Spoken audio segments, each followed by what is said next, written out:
What gets measured gets managed. Peter Drucker, famed management consultant, author, and educator, has said this, and I love this quote. It is so applicable to what I do for a living, business numbers.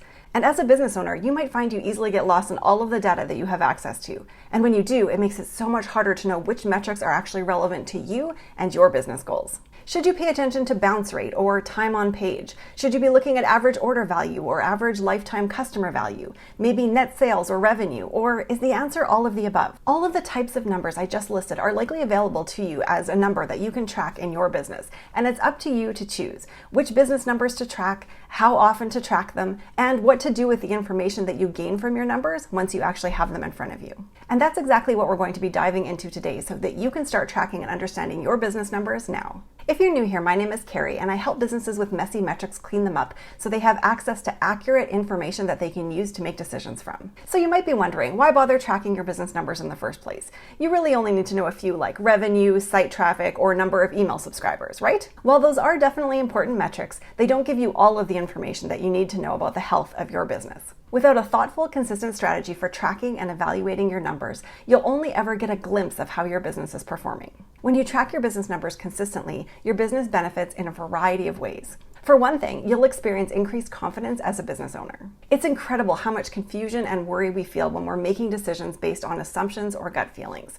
When you rely on your numbers, you'll know exactly what's happening within your business. Another benefit, the increased clarity that we gain from our business data helps us to make more informed decisions and make them more quickly. The accurate data at your fingertips lets you know what's working so that you can easily replicate that success. It can also tell you why something isn't working so you can troubleshoot effectively. Finally, numbers help us track progress and success. It is the best way to see if the changes that we've implemented in our businesses are actually having a positive impact, and it helps us to determine if we're meeting our goals. Now, in order to enjoy these benefits for your business, you also need to choose the right numbers to track. Then you'll need to know how to measure them accurately, make decisions from the data that you collect, and how to implement those changes. And when this is done correctly, it starts a beautiful cycle: tracking, measuring, making changes, and then back to tracking again. So let's go back to the business numbers that you should be tracking. There are so many different kinds of business numbers that it really can be easy to get overwhelmed. So let's break those down by type. First, there's your financial numbers like revenue, expenses, and profit.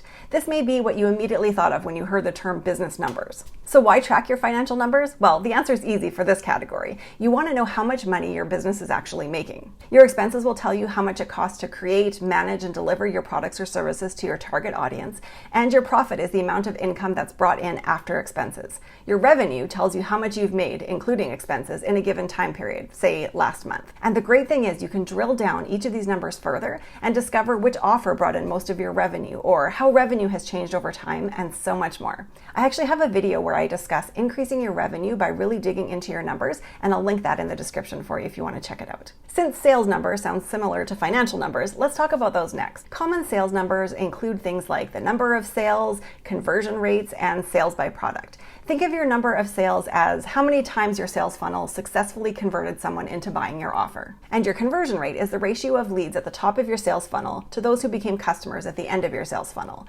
Or you can even calculate conversion rates for each step of your funnel to see which part is working and which part isn't. Let's talk about marketing numbers next. Some examples here include unique site visitors, traffic sources, and email click-through rates. With data on unique site visitors, you can glean who's visiting your site for the first time versus how many repeat visitors you're getting, and then optimize your site to encourage people to stay longer and actually convert. As for traffic sources, you want to know where your visitors are actually coming from. What's performing better, your organic traffic or your paid ads? Are people clicking through from your podcast, YouTube videos, or social media? Or are they clicking through from your email? And speaking of traffic and marketing numbers, I've helped many entrepreneurs build data dashboards specifically dedicated to those areas of their businesses. Sales are another popular type of dashboard that I create. If you'd like to see what one looks like, I have a walkthrough of a sample sales dashboard in another video. They're some of the most helpful kinds of data dashboards businesses owners can use. If you're interested in learning more about a custom dashboard for your business, please check the link in the description below. Okay, back to business numbers.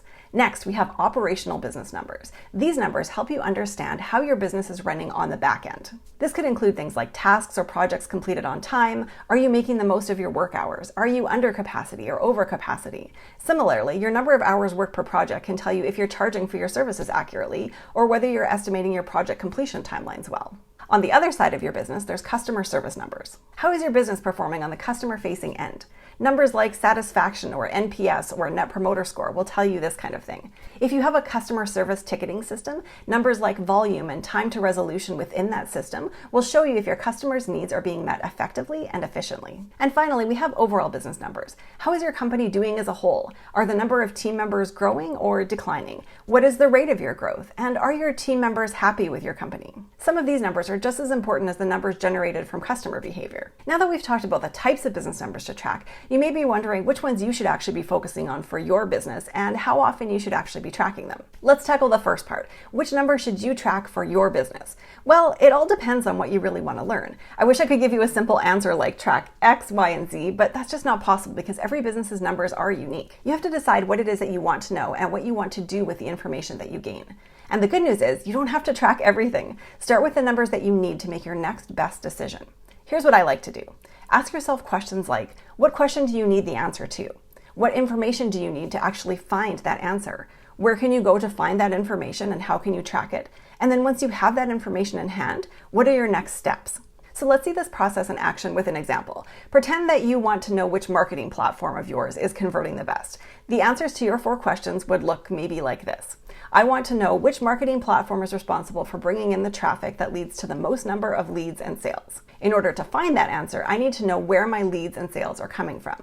To find that information, I can look through the traffic acquisition reports in Google Analytics. And now that I know that Instagram is responsible for the most leads and sales, I can dig deeper into Instagram's numbers to see what's working for my audience, whether it's stories or posts or reels or links to other content. Do you see how that works? Now, let's talk about how often you should be tracking your chosen business numbers. If you guessed that my answer was something along the lines of, it depends, you are definitely correct. How often you track your numbers depends on a couple of different things. For example, the type of numbers that you're reviewing and as well the overall goals of your company. So for example, if you're in the middle of a short-term launch, you probably want to be tracking your marketing and sales metrics on a daily basis. That daily data can help you make immediate real-time tweaks to your launch strategy if it's needed. But on the other hand, your customer service numbers like total ticket volume might be reviewed monthly or quarterly. That cadence would give you a better picture of how customer satisfaction is over time and whether you're having busy or slow seasons when it comes to your customer service department. However often you choose to track your numbers, just please remember to keep it consistent. Data on its own, to be honest, is pretty meaningless without consistency, context, or structure. Looking at data from only a snapshot in time can be really confusing and misleading because you have nothing to actually compare it to.